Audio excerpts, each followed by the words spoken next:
Okay, so welcome to CB2's SLA 1 October meeting. My name is Donna Raftery. I am chair of the committee, and I have Dr. Shirley Smith, Lois Rakoff, Susan Wittenberg, and Cormac Flynn here at the moment.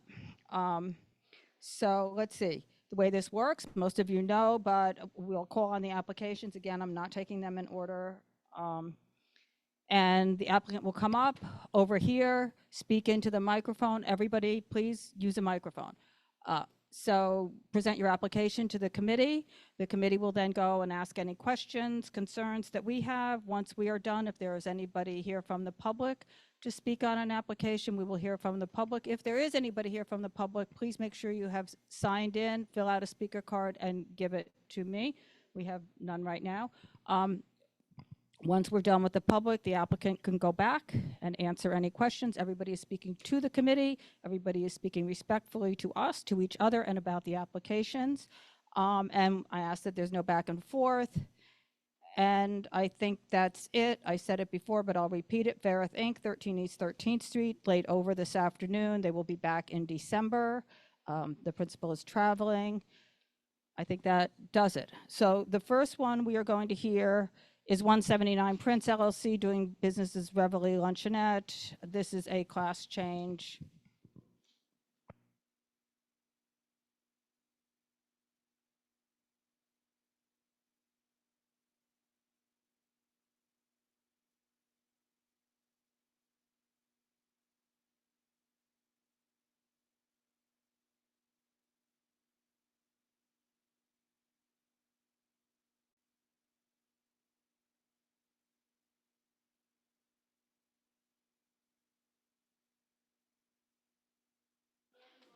Just wait 1 second. This is item C4 on the agenda because I've been trying. Okay, go ahead. Schotten from Pazetsky and Bookman. With me this evening are the owners and operators, Kareem Raoul and David Honeysett. This evening we're here for a class change application to upgrade from the current beer and wine license to a full liquor license. We're not proposing any changes to the current stipulations that are in effect with regards to closing hours.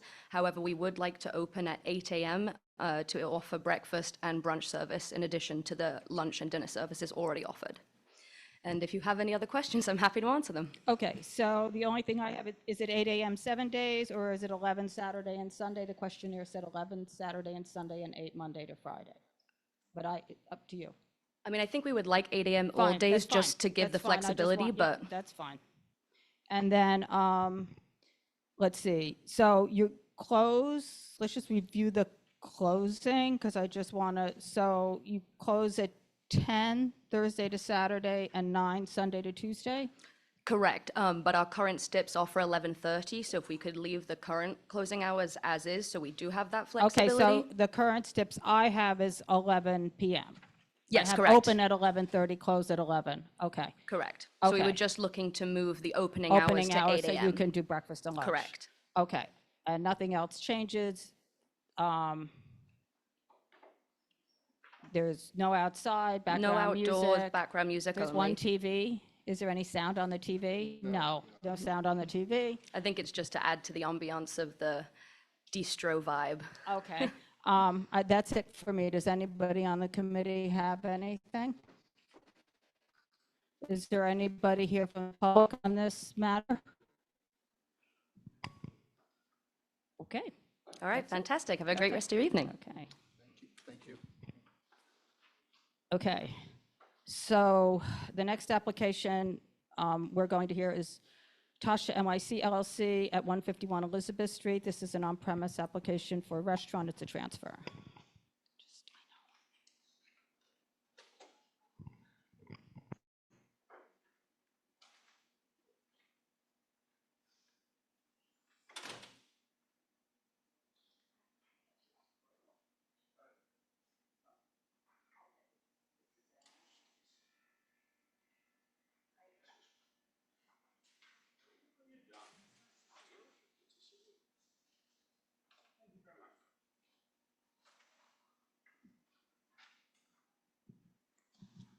Good evening, everybody. Donald Bernstein on behalf of the applicant. With me is Eugenia Oswalt, who is the sole owner of the applicant. This is a transfer of a liquor license for space at 151 Elizabeth Street. This was the egg shop for about 10 years. Before that, it was, I don't know how to pronounce it, PEIX Bar, as far as I know. I don't know how long they were there. So it's been licensed for a number of years, and we have filed this as a transfer. It is going to be a Portuguese-style restaurant. Eugenia is from Portugal and has a family history and is very excited to open this. This has been a dream of hers for a long time. I've got a copy of the resolution that you had passed for the egg shop, and much of this is the same. The hours that we are going to be operating or closing are the same as what the egg shop had, which is midnight during the week and 1 a.m. on weekends. I believe that they did not stay open that late, but those were their approved hours, and we want to continue with those approved hours. We put in the questionnaire that we are going to open at, what time did it say? At 7 a.m. Probably not, and probably not for starters. What'd you say, 10, most likely, 10 a.m.? Most likely, yeah. Most likely would be 10 a.m., so we'd like to have the early closing hour. I don't want to put in that we have to open then because she's going to ease into it, but those will be the hours. It's small space. It's 650 square feet on the ground floor, 8 tables and 24 seats with 1 bar and 7 seats. So the same footprint that the egg shop had. Donna, I don't know if you received it. We did get an email from a resident in the building. Eugenia has spoken to at least half of the residents in her building. Everybody was supportive of that. We sent out notices. In response to that, we got an email from one person. We emailed that person back and did not hear. But let me give you a copy of this letter, or this email. Who's a resident of the building. Yes, we do that. Do you want to add anything? Maybe I would just mention, you said 650 square feet. That's the total area, including the basement. The operating area is just 250, something like that. It's very small. And just for context on what Tashca means, because you might be wondering, it means a bodega in Portugal. So it's very much a family-owned, family-style restaurant where you would come for breakfast, lunch, dinner, for a cup of coffee or a glass of wine. Very casual place. So that's the context. There's no DJ, no live music, no open windows or outdoor space.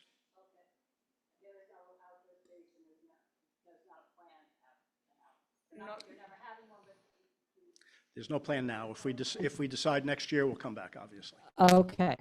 So I had one question, and then I'll let Cormac go. And my question was, I don't see anything relating to breakfast or lunch on your menu. So I'm curious as to the late, the egg shop at least was breakfast more. Yeah. This looks like more of a later afternoon, evening type of a thing. So I am curious about the 7 a.m., 10 a.m. and that. Yeah. Yeah. So it would be, think of it maybe as a diner, where that menu that I showed on the application is kind of the full meal menu, but during the breakfast and lunch, it would be smaller bites and very much, the classic European breakfast with eggs, coffee, and, that kind of stuff. And then for lunch, it would be a smaller version of the menu that you see and probably more seasonal based on what we find in the markets. Okay. And was it 10 a.m. or 7 a.m.? So I think initially we will start with 10 a.m. But if we can have the option to open earlier, there is a big coffee culture as well in Portugal. So I would see it as a place where people could also come for coffee in the morning at 7 a.m. before work. Okay. So we'd like to keep it at 7. You want to keep it at 7? But I want to let you know that if it works, we'll open at 7. If it doesn't, it'll be later. But you're going to open at 10 now initially? So you're going to open in the morning now. You just want to keep the 7. You're not going to open at 7 now. Got it. Okay. Okay, because Donald, I know why you're saying that because of the way our STIPs are written, so I just want to make sure I get that right. Okay. Cormac, did you?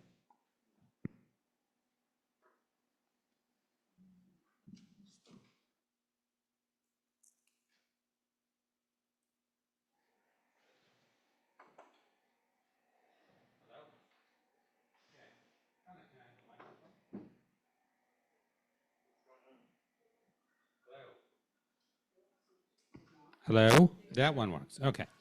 I just want to get the square footage straight. So on the questionnaire, it says 1,027 square feet with 650 on the first floor, and 377 in the cellar.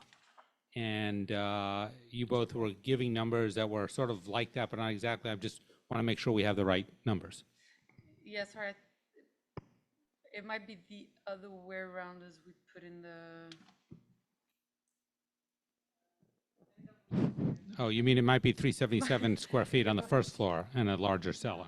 No, I think it's the diagram. My bad. I'm not very good with feet because I think in meters, but yeah, it's what's in the application. Sorry. Okay, The just diagrams are correct.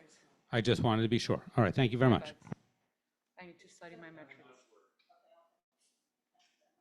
Mark. Okay, so the application is correct. The application. is Okay, correct. Sorry fine. about that. Does anybody else on the And the committee have cellar is anything? not for patron use. No, right.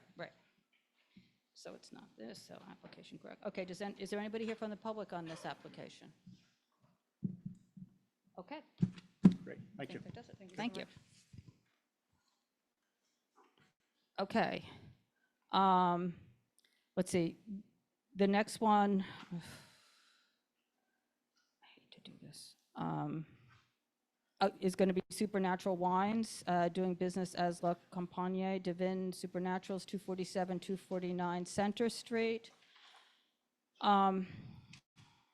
This is a corporate change.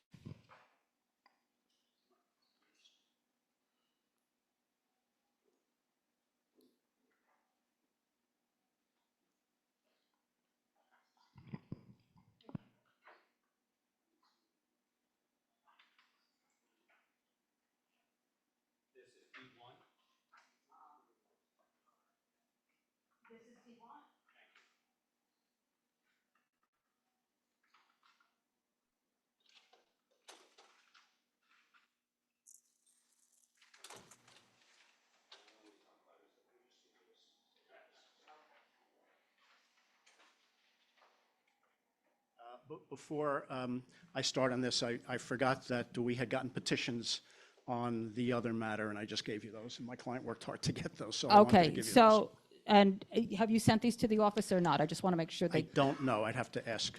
okay, so I'll make Jules. sure Yeah, I can send it, so you don't have to worry about it. Okay. We'll make sure we send okay, it. and I'll make sure I keep it anyway. Okay, perfect. Okay, all right, so I'm here now on Supernatural Wine with Eric, who has been one of the managers of this location since it opened 10 years ago. We entered into stipulations, I'm sorry, I'm just trying to get the right page, entered into stipulations with you back in, I think, 2016, when it first opened. This application is an application for approval of corporate change. There is somewhat of a restructuring. Experimental Cocktail Group was one of the principal owners. They've had venues here, they have venues in London, Paris, and a number of other places. Xavier is, I can't pronounce his last name, you got it, was one of the owners of the company. He's now acquiring 90% of the company. So he's an existing owner, he's just upping his ownership interest. Eric always has been an owner and will remain an owner and will remain as manager. The stipulation we signed with you is unchanged, no operational changes.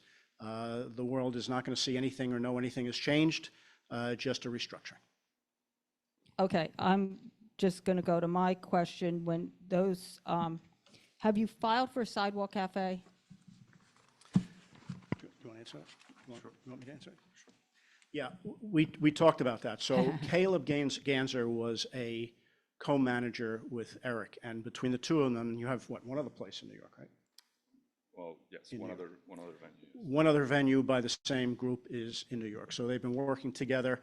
That's one of the things I asked Eric, and Caleb would have been the one doing it. He may not have.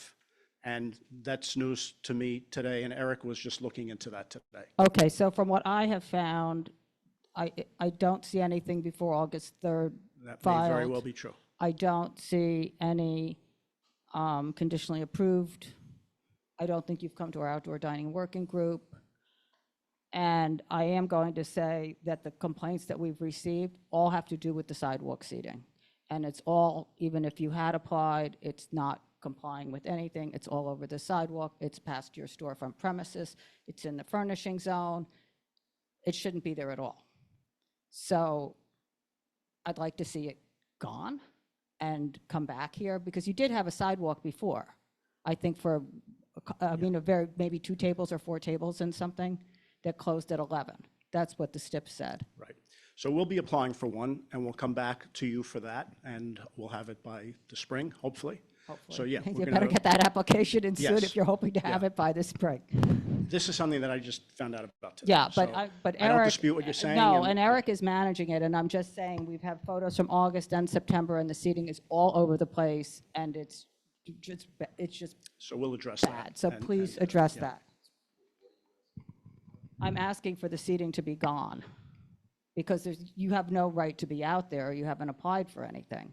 So I'd like to see the seating gone before our full board meeting, is what I'd like to see. I can't answer that. I don't think Eric can answer that without speaking to ownership. I Okay. totally understand what And you're then saying. we'll I get it. discuss that in business session, but Yeah, I was going to say, what is there to talk about?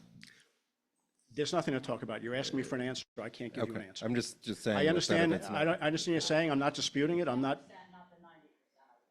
Yeah, and Right. also, just to be clear, the change in ownership was with a managing partner that is suddenly no longer with the group as of last week. So that, a lot of that was under his scope.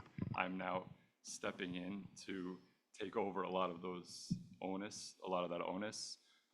So I'm transferring a lot of this type of accounts citywide and internally into my name, such that I can have the purview. okay.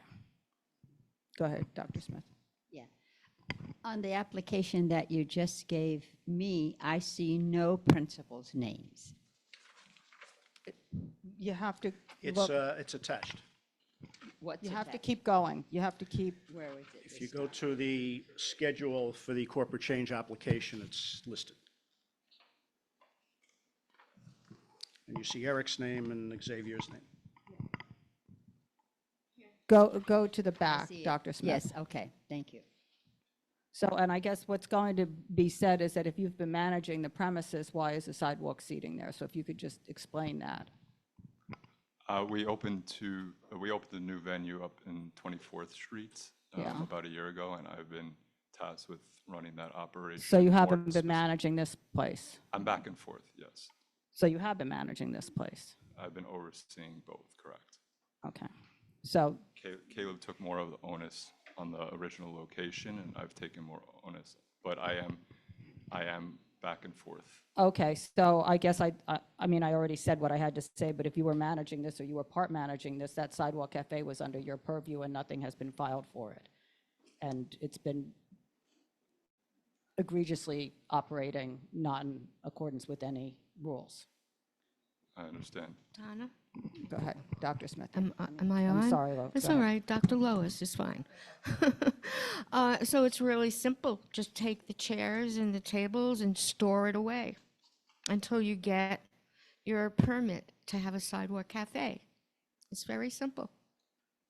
No, not simple? I don't disagree. Okay, does anybody else have anything on this? Is there anybody here from the public on this?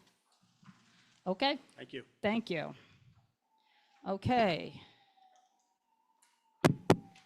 Number 4, Tiger, One Tiger, doing business as Sosa's, and One Tiger, doing business as Tiger South Soho Bar.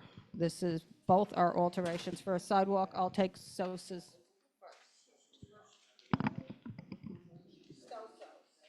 Which is, I didn't write down the number, but it's 2E, E2 and.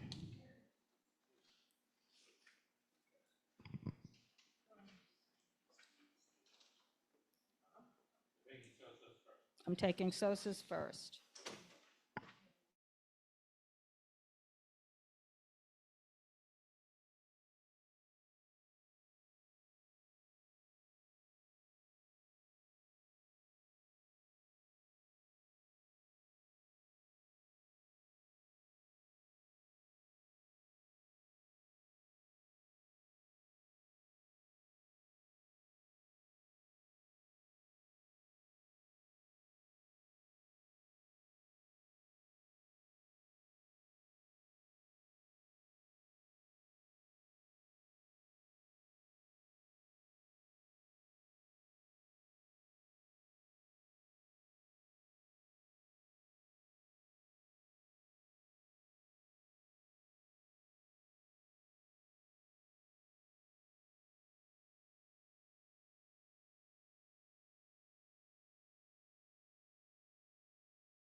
So then the next one is going to be one title.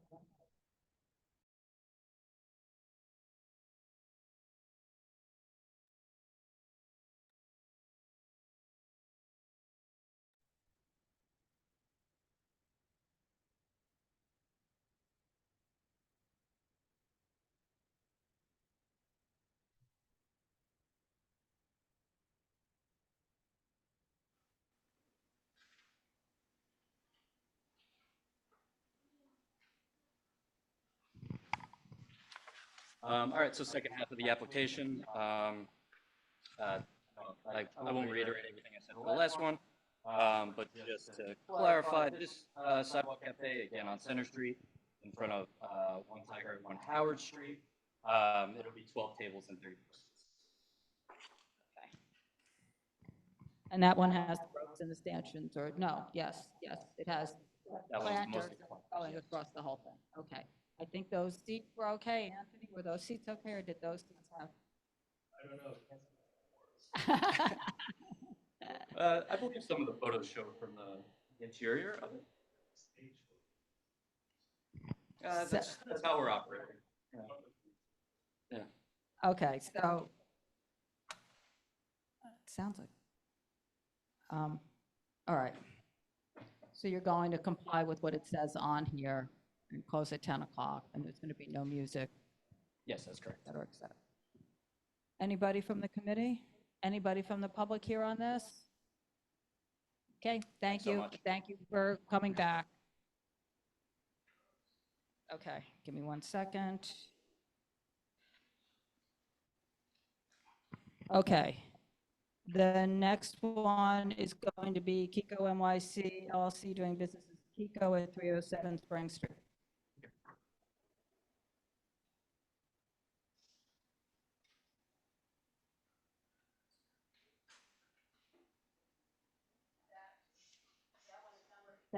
That's number E18.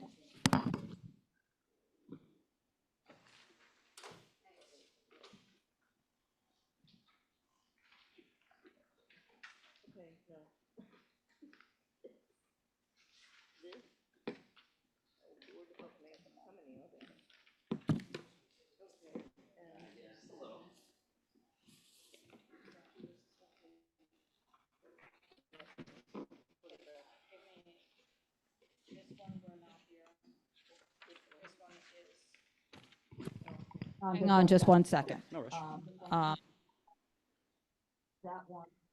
That one.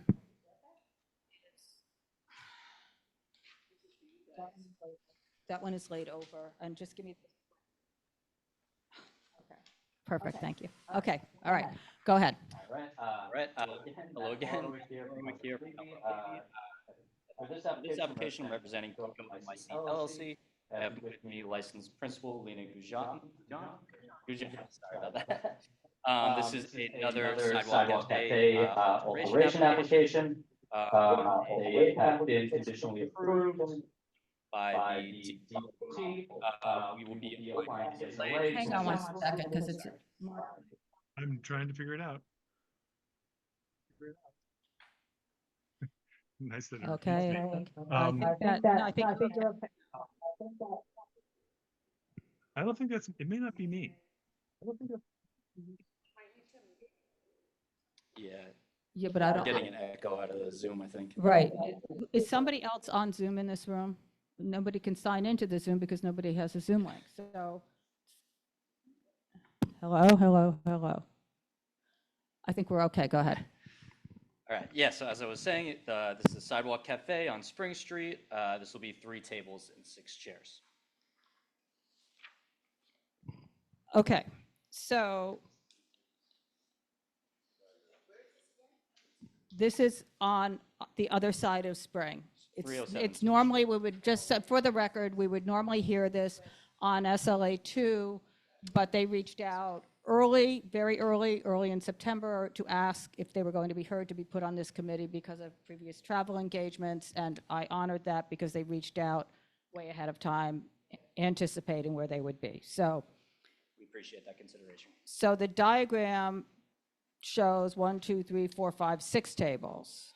Yeah, so that was what was submitted to the DOT originally.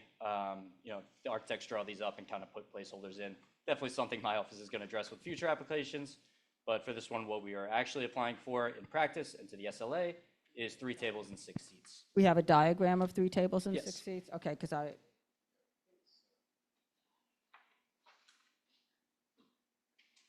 Okay, all right.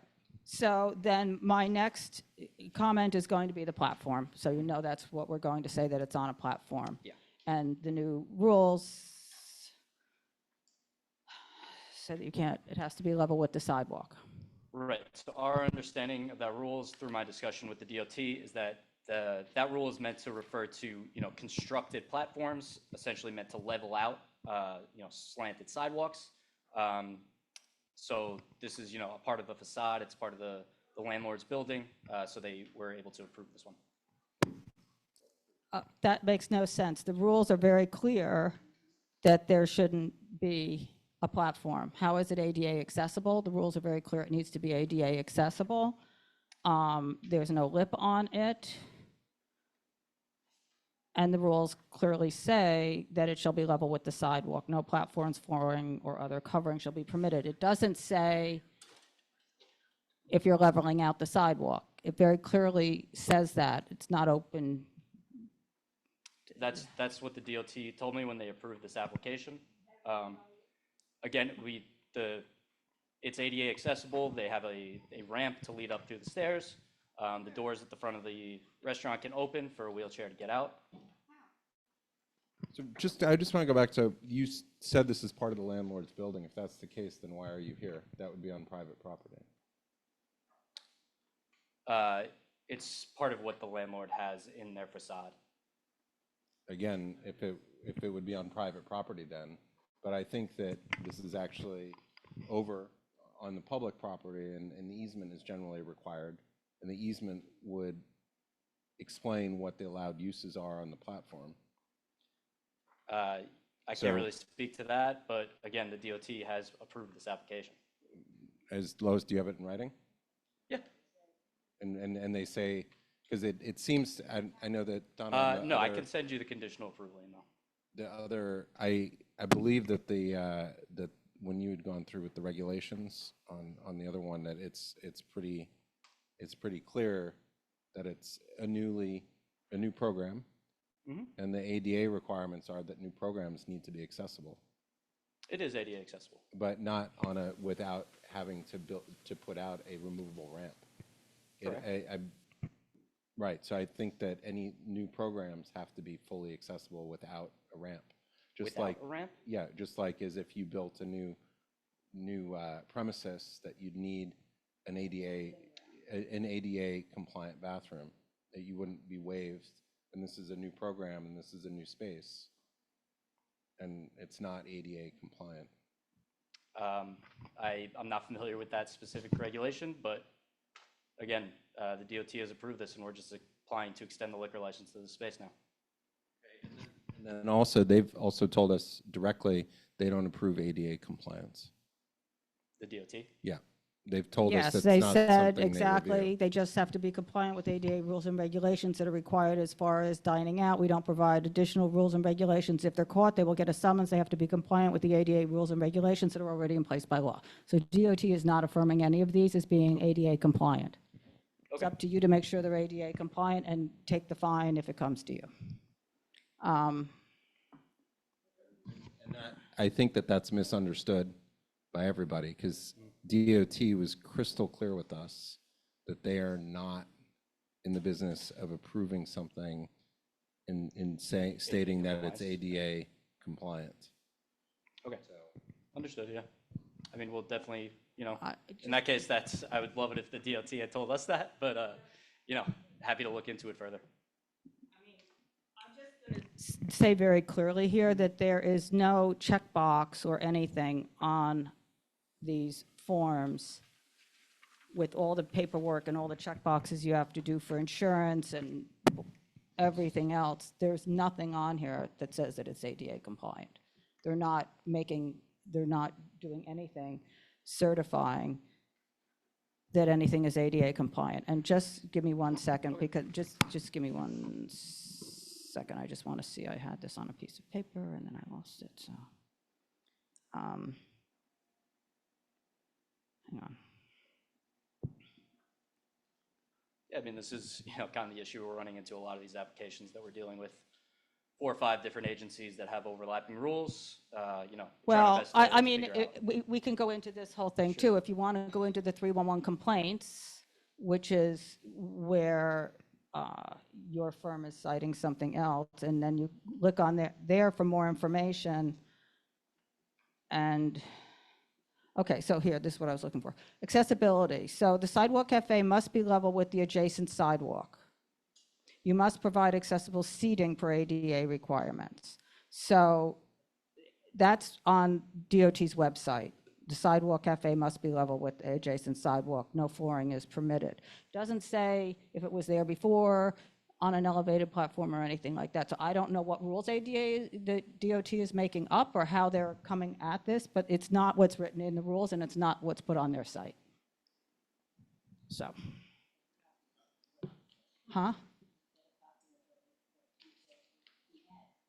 Well, you'll send us what they confirm, but it doesn't say that it's ADA compliant. It just, their Yeah, on that standard letter, it's not gonna say wording is just saying, we've approved your application, send us your insurance form, send us more money, send us Correct. X, Y, and Z. But Ultimately, you have to say it's ADA compliant. And that's, right, because it's a newly created space and it doesn't conform with any of the rules that are put out by DOT.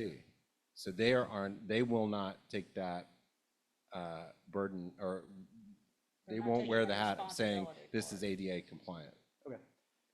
And so that's, there was a misunderstanding that they were doing that, but Right, they are yeah. very clear that they're not, and so. Yeah. anybody have? Common sense point of view, how is a wheelchair going to pass up the stairs and to the table, especially with the planters right there? And then if the person has to go out, how are they going to get out? So I believe these doors in the front of the building do open up, so they can essentially go up the ramp to the stairs, go through the front door there, and then come back out from the restaurant, my understanding. Can you In repeat? other words, they turn around inside the restaurant. Correct. There's Kinda 36 just like inches a loop. by 40 inches by 48 inches or 60 inches. I don't actually remember that off the top of my head from reading the ADA, but there is a area that is defined, that I guess they have that empty area inside their restaurant, I'm talking about the sidewalk cafe. and then they will back out into the Yeah, they'll sidewalk. go into the restaurant, make that turn, make that right turn, totally, 180, come out through those front doors. Thank you. You're welcome. Anybody else have anything? Anybody here from the public on this? Okay, you're good. Thank you. Thank you. Okay, the next one is going to be 142 West 10th LLC, doing business as Chacha's, 32 Spring Street. This is an on-premise for a tavern. And this is number C3.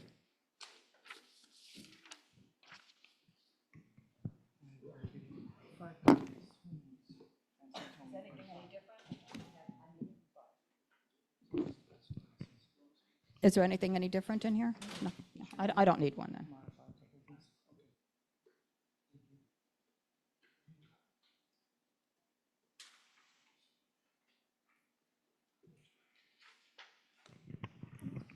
Hi, everybody. Good evening. My name is Anthony Carabal. I'm the representative for this applicant. This is Jennifer Seisu and her partner, Suwincha Singh Suwan. We were here a couple of months ago with Jennifer at another address for the similar concept. That address didn't work out, so hence she found another location for the same concept. You know Jennifer from the community. She has Fish Cheeks and the Bangkok Supper Club. I believe she's a very good operator in your community. So some facts about this particular premises. It's 32 Spring Street. It'll be known as DBA's Chacha's, which is Suwincha's nickname. A little background on Suwincha. She has the only Michelin star ever for cocktail programs for a female. And 2 of her bars are voted the best bars, top 50 bars. So this will have 15 tables, 55 seats. There'll be 16 seats at the bar. Hours of operation will be 4 p.m. to 2 a.m. From Monday through Thursday. And then on the weekend, Saturday and Sunday, they'll open earlier, 12 p.m. In terms of outreach, we started the journey of outreach about 2 months ago in August. We emailed the Bowery Alliance of Neighbors, Michelle Campo. We also emailed Laura Tenenbaum of Broadway Residents Coalition. We sent 3 emails. We were pretty persistent. We didn't get a response from one. So we'd be glad to address any questions the committee might have at this time. Thank you so much. Okay, did you reach out to people in the building or to any of the buildings next door around there? There's, Not yet, because we were trying to get a hold of. okay. Yeah, I think. I mean, there are, it's a really residential neighborhood. I mean, I think there's 8 units in that building and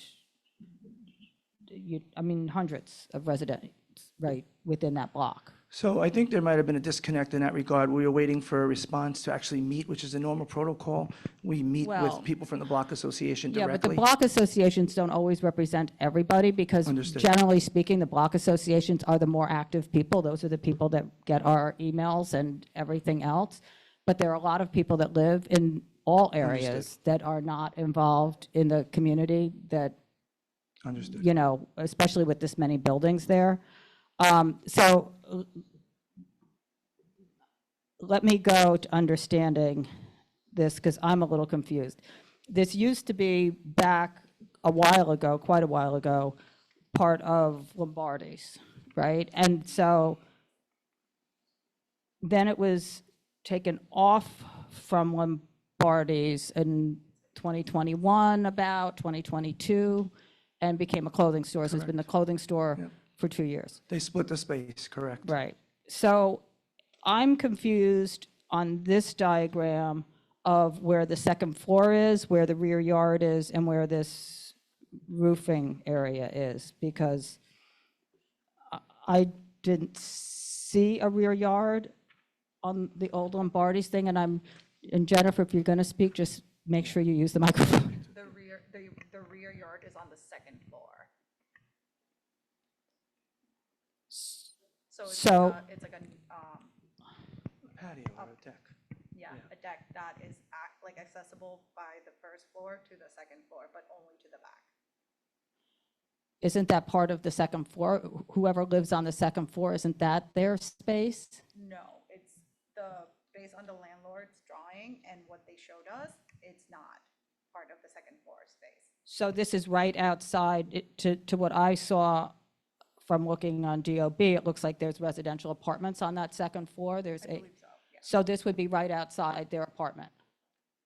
Essentially, I mean, if it's the roof above the first floor, then that means that the second floor stops, it looks like, in this drawing, that all that stuff on the drawing that doesn't say that it's a roof deck is somebody's apartment, and you are going to want to put people outside their apartment on the second floor? Yes. Outside. Okay. And she would agree to less hours, obviously, for that outdoor I would- space, of course. Okay, would she agree to not having any hours out? I mean, this is surrounded by residents. There's a residential building right next door. This is an exterior space that was not licensed before. And this is a cocktail bar, not a lunch place or anything like that. But even, I'm going to say, even if it was a lunch place, I would be saying the same exact thing. Nobody wants to have a bunch of people eating outside their apartment on a roof. That's basically, if it were my apartment, I would look at that as sort of my space. I don't care what the landlord decides to do. I mean, it,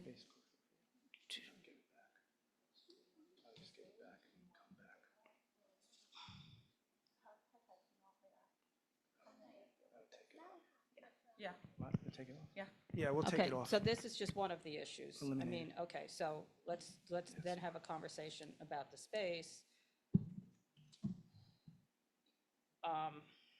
This previously was a pizza place that closed at, I believe, 11 and 12 o'clock, and you're looking to open up a high-end 11 o'clock, it closed, not even at 12 a.m., it closed at 11 o'clock every night. And so this is a cocktail bar in a residential area, open till 2 a.m., 7 days a week. We want to be able to lights out at 2 a.m. So if we want to be able to walk. So, yeah. Oh, I'm sorry. We want to be able to, turn off the light by 2, walk out of the building by 2. So we would not accept people literally like An hour before? An hour before. But I'm just trying to understand, there's a number of late-night bars already in the area. Why do we need one more late-night bar in a place that was previously like a family-style Italian restaurant, open till 11 o'clock? I believe you also, do you want live music? We want to have the option of live music, but if that's not something, if we want to be able to do, strings and like just light live band, not rock concert, not And how often would you do that? like once every, I don't know, like every quarter. This is not going to be like a concert venue or anything like that. No. Just about the music, the live music, where are you going to have the live Just music? literally like Where? a small corner in the restaurant. Where in the bar. restaurant? We haven't decided that yet. And will the music go onto that deck? No. Well, the deck's just been eliminated. So you're just having strings? We want to be able to have like jazz, like night and stuff like that. Jazz? Jazz is not strings. I understand, but I'm saying. You should have something more concrete for us. Okay, I'm so sorry. That's not crucial. I'll take it over also. I mean, again, I think. I'm just going to say one thing. I know your operations. You have vision for something. What I don't want is somebody in here removing everything that makes their vision concrete so that they can get, and then come back here and want something else because they've modified this so much that it isn't working for what you're trying to do. Just, you know what I'm saying? I mean, it makes no sense to modify everything if essentially the modification isn't going to work or it's not really what you want to do. So, I'm okay with Yeah. people playing. So she'll eliminate the live music as well. So it's 2 for 2. The deck's gone and the live music is gone. okay, so does anybody else from the committee, I just have right, I'm not understanding the floor. So there's no tables and chairs. It's, yeah. Yeah, do you want to give it a shot? So currently, it's a long space. It's a retail space that they divided up. We want to be able to break that whole, whatever they have set up right now, and put in 2 bars. The 2 bars are going to seat about 8 people, and then the tables are going to be scattered around. I'm just looking at the plans that walk us through the physical plans, because I don't see any bars on there. So this is what is currently there at the moment. So we don't have a plan Not for at the what you're, Yeah. you're anticipating doing. So we're missing a plan for that.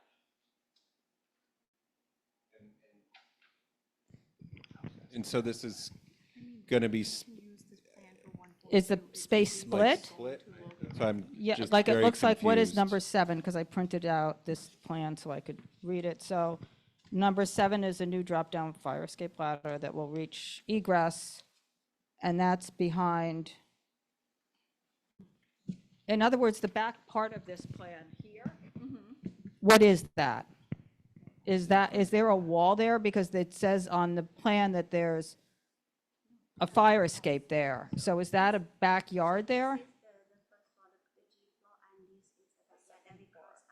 So that's the deck, that's the deck area that's no longer to be utilized. But The I thought middle you said port- the the back deck of the area was middle- the root, was the, second floor. Second floor. Yeah, which is this, right? but I'm looking at the middle, What is this on the right? This is the first floor. And this is This is the second floor. and that's the With that, basement. which plan are you looking at? no, this is the second floor. So, okay, so if you look at the drawing, What's this area? She wants to know. that's the second floor. That is gonna be- That's the second floor. So, like, right now, it's a storage space for the retail. Right now, like, the middle one is the first floor. Right. And right now, currently, it's just like a storage unit for the retail space. So the back of that, if you're looking at the middle drawing, right, is the lower half of that interior space or exterior space? Interior space. Is there a wall there? They put up a wall, like what do you call it? Temporary wall that they can be knocked But you're down. gonna take it down. Yeah, because they're using that as a storage unit. But for then, retail. on that plan, in that box that's in the middle, where it says 7, I believe it says 7, I didn't bring. It's a column. That's a pillar or column. Well, what it says, though, on the architect's plan, because I printed that out separately so I could read it, it says new drop-down fire escape ladder that will reach new egress path at cellar level, verify exact length. So that, unless I'm reading, We don't, like, because when we walked around the space, we have no access to it, they covered it up. Yeah. Yeah. so that's- that's, I so, think I can speak, I so- think that's gonna be. So I It's- just want to go back to something else that's also, and we're not, the C of O indicates there's a rear yard on the first floor, Okay. not on the second floor. right. So is this rear area enclosed? Is that Currently fully it's enclosed? Yeah. So that may be The rear yard. a problem, because if it's fully enclosed, it says it's a rear yard. I don't think the rear yard is not the deck, Yeah. Right, because that's on the That's second floor. Correct. It's on the second floor. So, and I'll just say that there was some confusion in the past on the application as well, so that there were some unauthorized changes when Lombardi's was operating it. Okay. So I don't know what is all correct and what's not correct, meaning what that has it, been presented. well, I'm not, Yeah, I'm just saying, I don't know if, I mean, I don't know unless somebody's gone through the building records if the rear yard was enclosed. I Well, mean, the is C of that- O also says 99, but that was when it was 1, and now it's been separated. Yeah, I don't know. I mean, that's what I'm saying. I have no Yeah. idea what was filed, but it's just, and then just what Donna was saying, that there's some new construction, fire escapes and fire egresses. This starts to be a little bit of a Problem. So my not question- a problem, but it's without clarity. It's a little, and it sounds like the landlord is also presenting So- something to you without you fully just. Here's what I would seeing what's up, recommend, right? if the Because committee that's, respectfully. I'd say we come back with definitive plans and Carter will address your questions about the C of O and the current condition, and we'll also do additional outreach to try to get signatures, if that's fair. Okay, so we have public here, so we will hear from the public that's here, just so you get that input as well. But I think if you can reach out to the residents in the building and just put, I don't know, maybe put a sign up in the space, if you can't, put a flyer under doors, or see if there's management companies or something, because a lot of the people in that immediate area are not necessarily active in the community board, but it doesn't mean that they don't care about what's going on. No. We were informed to reach out to Bowery Alliance and Broadway residents. And do you recommend we continue to do so, or there's been 3 emails that haven't been responded to? Yeah, why don't we go to the public? Okay. Okay? Michelle? You're the public. Michelle's coming Wait, get up to the microphone, introduce yourself, please, because you're speaking to us, Michelle. Yes. Okay. Hello, this is always too high. Can, so I there's a did- dial in the middle there. Dial. Oh, in the middle. That's fine. Yeah, it's good. Yeah, I'm trying to make it here, but I'm not that sure. Okay, so, I did receive the outreach. Thank you very much. Somebody from the group was supposed to get back. I was a little swamped, so that's why, nobody returned your emails. Anyway, but as far as, there are a lot of bars in the neighborhood and more applications coming in daily. So, and this is between Lombardi's, which has a bunch of people always stuck on the corner, which is not a great scene. And the, what is it, Gouverneurs or Judson Health Clinic. And then there's a playground on the corner. And across from the street, there's another bar. They're kind of nice and quiet, but that's another bar. And so it's just, it's a little busy. So we were not really in favor. Sorry. Okay. Okay. Anything? Go ahead. Hang on one second, Michelle. Oh, you're finished, Michelle. She doesn't have a question for you. So liquor license committee, and I was looking at your cocktail menu. It's very creative. And where did you get this information from? So I've been bartender for 20 years. Just moved to America, New York, for 2 years and a little bit. And last year we received a Michelin star. So from my background, back in Thailand, I was leading a group. It's called Rabbit Hole Group. We have one restaurant that have one Michelin star 5 years straight. And then one of the bar was in Asia 50 Best Bar, and I won myself, like personally, won so many awards. I paved my way through from that. I would say for my bar, it's not gonna be like big chill, big back bar. It's gonna be minimal on that one because I refer it to serve a cocktail that's more elevated. And then it's all from experimental for the past 20 years. I love to try a lot of things. I never do anything else but bartending. So I'm really enjoying, I would say the bar, it's more of the creative space for us, a bartender, to get creative and then send out some new innovative stuff, mostly cocktails that, to me, I would like to bring a cocktail culture from Thailand, from Southeast Asia and Asia, and there's a lot of ingredients that to be discovered. It's lovely, and what are the Thank price you. points? The price point will be a little bit higher. For 20 to example, 23. a few examples, please. 20 to 23. Okay? Okay. Okay, does anybody else, Compliments. Thank you. does ma'am. anybody else have anything? Yeah, I would just Okay. make a rebuttal thanks for coming tonight. The quiet bar component is probably what we would looking for with this application. And Jennifer's in the community already. She has a place in Brooklyn. It would be the worst thing for her to open up a place that would not be good for the quality of life in the area because it could potentially impact her existing establishments. So she has a track record of being a good operator. We would like to come back next month and be more prepared, quite frankly. Okay, yeah, I'll look into, do the outreach and also look, because it just sounds like some things need to be worked out with that building too, so. Thank you so much. Have a Okay, good so night. you'll send the office the typical Yes. letter? Okay, okay, Thank you. great. All right, we'll see you next month. Thank you. Okay. The next application is going to be 16 Group Spring Street LLC at 16 Spring Street.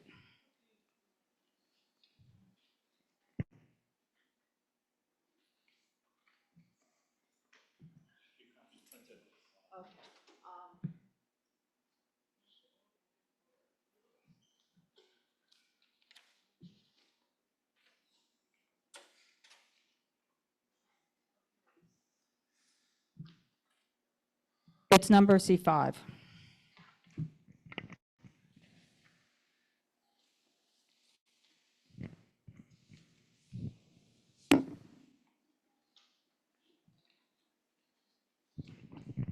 Okay, go ahead. My name is Bobby Karami. This is my partner, Rebecca Kent. I've been in front of you a couple times in the past, and you've been always very kind to me. I am a resident in CB2 as well. Been there for years. Was on Grand Mulberry, now on Grand and Worcester. So I live in the area and know the area very, very well. And it's rare that you find a location like this. So my partner, Rebecca, she has a big hospitality background, but also we're very involved, love to be involved in the community and kind of contribute something and give back and just not about being dollars and, so we came up with this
underrepresented, I don't feel like always gets a voice, because the art community, as Bobby was mentioning, used to be huge in that area.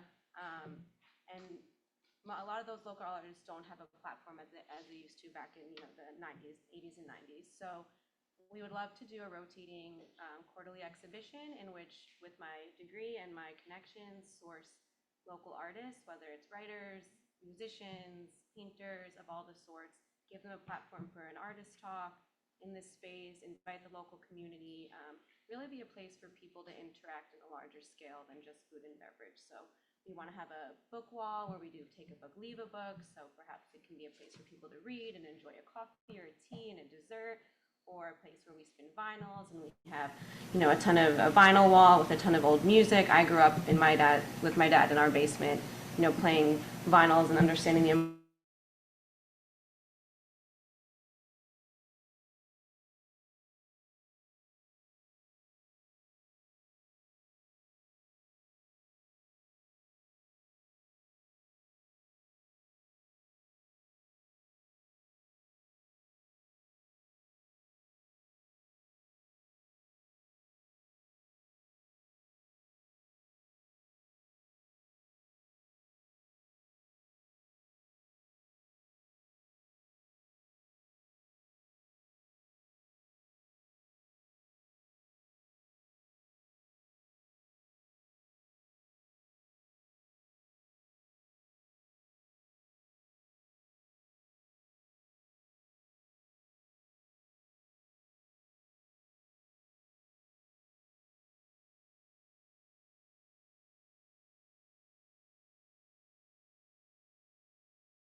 sourcing a lot of vintage materials and also giving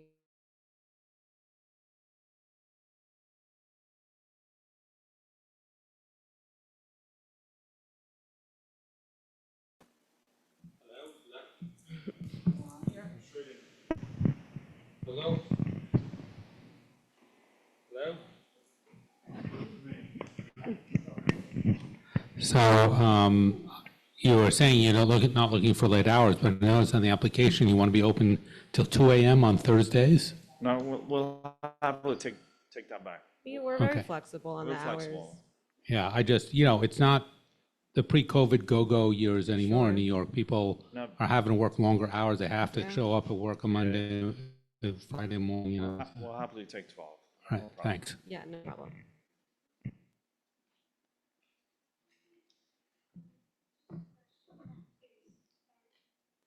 Okay, you mentioned about vinyls.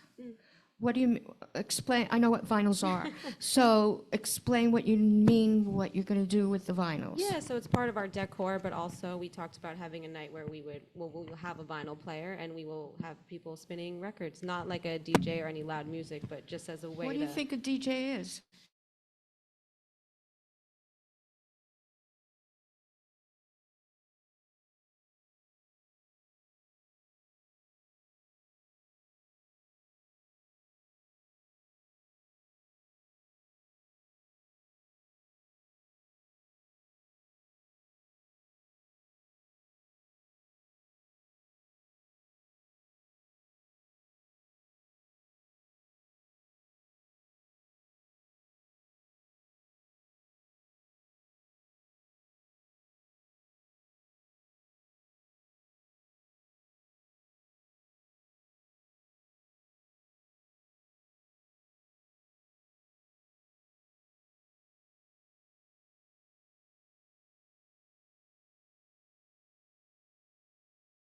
Plan, but that's not at all what was discussed. I'm going to say that this is not how this was just described to us. There was a lot, just let me.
To can emphasize more, really going to be a restaurant. And for example, what she means by an exhibition, like maybe one person, we move some tables aside, and on a Saturday afternoon, while we're serving brunch, people could like come and show 3 or 4 their paintings and stuff like that. Right. That's all it is, and it really, it's all about again, it's just a very unique experience because it's the food is a big part of it, and if you see the menu, like Rebecca was saying. Who's the chef? I'm sorry? Who is the chef? We haven't hired anybody yet. Okay, so if the food is a big part of the menu, I would think that there would be a chef that's known. Yeah, I mean, it's a casual restaurant. I mean, I worked for Mario, but I can't believe I'm going to mention his name. Mario Batali. I worked for Jean Georges. I was a line cook in there, so I'm more than capable of doing the menu, because as you see, the menu it's a really nice, it's simple, it's very clean, it's very, it's not trying to be, with some pasta with truffle and bone marrow, so we're trying to be more of an everyday eatery, and at the same time, maybe 20 or 30% of the concept is kind of support the arts and stuff while we do that to give something back to the community. Yeah, and to piggyback, So when I say exhibition, I don't mean their traditional gallery exhibition. I mean a platform for hang paintings on the wall, a few pieces from an artist, not a full collection. And when we talk about vinyls, every restaurant plays music, so it's not that we're gonna have a huge sound system, but you can hook up a vinyl player just to speakers and have soft music playing in the background. A vinyl player that's connected to speakers the same way you'd play music at any restaurant. So it's not going to be like a loud dance music, floor. Yeah, background eating music. So you had mentioned sort of some engagement with the historic Chinese community here. With who is that? What does that mean? I'm sorry? You had said that there's some missing connection to the existing Chinese community in here within the arts or something. I was just wondering if you could elaborate on that. Not specifically the Chinese community. I just said in the areas like Chinatown, Lower East Side, and Lower Manhattan used to be a very different scene in terms of the art world, which is one of the things that just inspired our concept to kind of bring back that sense of artistic community in that area. Okay, I mean, there's still lots of arts. Yeah, absolutely. And artists. It's just living a very, in the area. yeah. I mean, it's just not affordable. Of that course. doesn't mean it's not there. Yeah. I mean, No, we of have course. some I spent great 2 years. galleries that are in the area. Yeah, absolutely. I spent 2 years studying it. I just agree. curious what that meant, because it sounded like you're expanding on something that's not there. But Right. it There's is. not the underrepresented people without a platform, that affordable art that you speak of, that's sort of who we want to give a platform to. And yes, I spent 2 years studying, the area is, there's a huge amount of art in the area, of course, but we wanted to kind of target a different platform, and as you mentioned, more of an affordable ground level. I also work with a private art membership club through a gallery, which we kind of target a similar audience in ways to engage people that maybe don't have that level of art language or jargon or expertise, that can kind of feel comfortable engaging with a community that's sort of more at that level. And I don't see you listed here as a principal, but I was wondering if you could tell us a little bit about what are the places that you've worked at? That I've worked at? Yeah, that you were referencing. Yeah, as sure. far as Sure, I've worked as a server at the Canuck. I've worked at a bartender currently work at a bartender at a little Italian restaurant called Sulla Luna on Carmine Street. I worked as a bartender at Corner Bar. I worked at a server at The Wolf on the Upper West Side. I worked as a host my first job at Sartiano's. Well, not my first job, I guess, but I'm sure I'm missing a few in there. Are you So a many different principal or are types. you not No. a principal or? No. No. So what's your role? She's going to be a potential partner soon, but. Sorry, I thought you meant in my yeah. previous experiences. Yeah, No. but yeah, at this specific venture, she's going to be a part owner. So you're an investor, Yes. but not a principal. No, she's going to be helping operate. That's what. Well, I'm just asking because it has the names of the principals, and if you're a representative investor, usually they're disclosed as a principal, and that's not Yeah, on the application. we here. weren't sure the degree of involvement. That's why we left.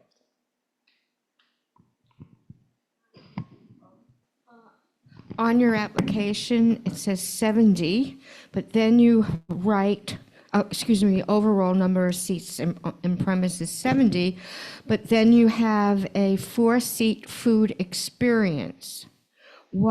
Explain what that means, and wouldn't that be 74 people? 74 seats? No, we're actually taking a couple of seats away. So the food experience, basically, we're probably going to do it once a week on a quieter night and have maybe like a winery or something like that come and sponsor it and do like a food and wine tasting and kind of introduce new wineries to people, new food purveyors and stuff like that. So four seats for food experience, explain that. I'm not understanding that. I understand about the tasting and all, but what does that mean? 4 seats, food experience? Basically, that's the table that is going to be used for that. Okay, and then you have on your application that the doors are going to close at 10 p.m.?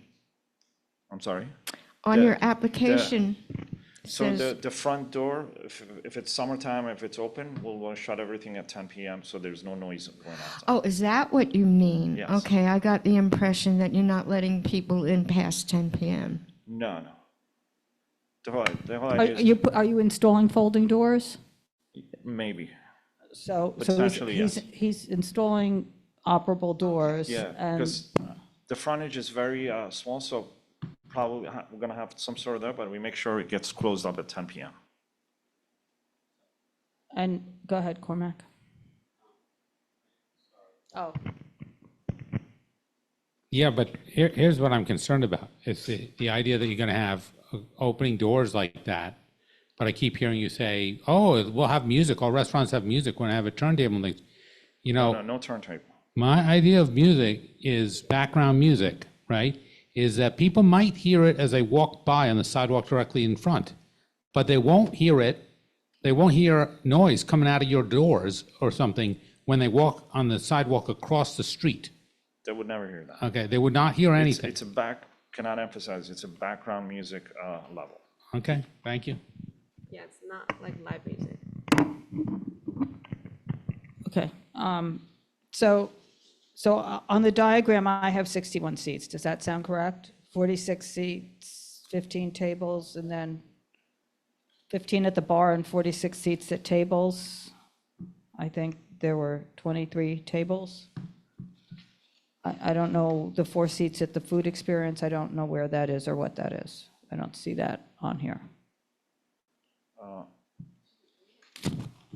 It's not 8 at the bar, it's 15 at the bar, according to the diagram. Right.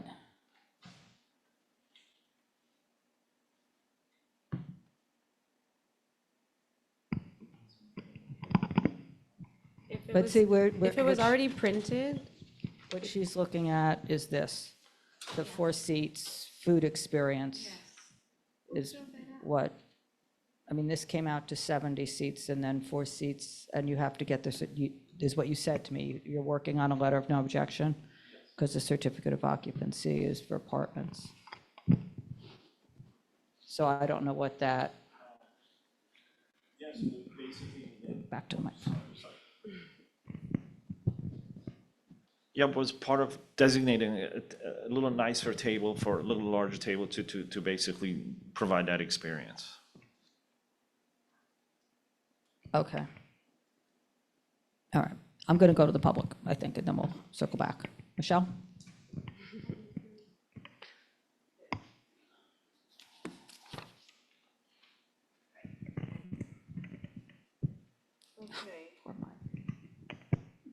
I just wanted to say, I just want to put some thoughts in first because I've heard it all too frequently. I hear about Chinatown, I hear about Soho, I hear about the Lower East Side. This is, hello, Little Italy.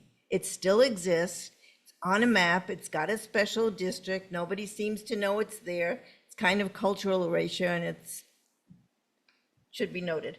So I'm noting it. And I think this gentleman had a few other applications. I remember going someplace on Spring Street that never came to fruition, something on Kenmare. So it's kind of been, and I met him at that place. And also, in terms of, it's a very residential area and there are a lot of artists. There are a lot of women artists. I happen to be one of them. So, you know, hello. I want to read something to you that was written by another woman artist who lives on that block. She said, the very last thing we need on this block between Elizabeth Street and Mott is another bar restaurant. This building, which was for decades a tranquil Buddhist temple, it was Taoist, is located between 3 other bar restaurants right next to each other. With outdoor seating at numbers 14, 18, and 22, which has, 14 has 2 outdoor seating.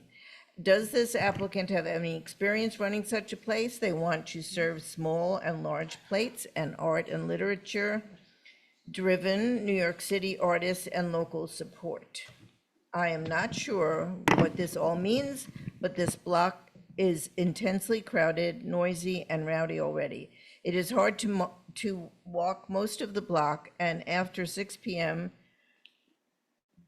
due to the table servers, patrons waiting, and those just hanging out with a drink, if the regulations, it is crowded. If the regulations concerning required space between liquor license establishments are still in existence, there is no way a first-time license should be given to the old Taoist temple. I've attached a short video, I think you got that, panning from up and down the street. And it's quite overrun with liquor licenses. Thank you. You're welcome. Okay. Does anybody else have anything on this? I don't know. I just feel like it's very unclear what this is. I was just confused because in just looking at the for a lot of this stuff, it looks like you would have to do the work, correct? You'd be building it out. Yes. It's being delivered as is. That's correct. You represented to the landlord that you operate all the bars, but you've told us you're just an investor. So I'm just confused with a lot of these different things. The outreach says one thing to the community, what you're writing to us is another.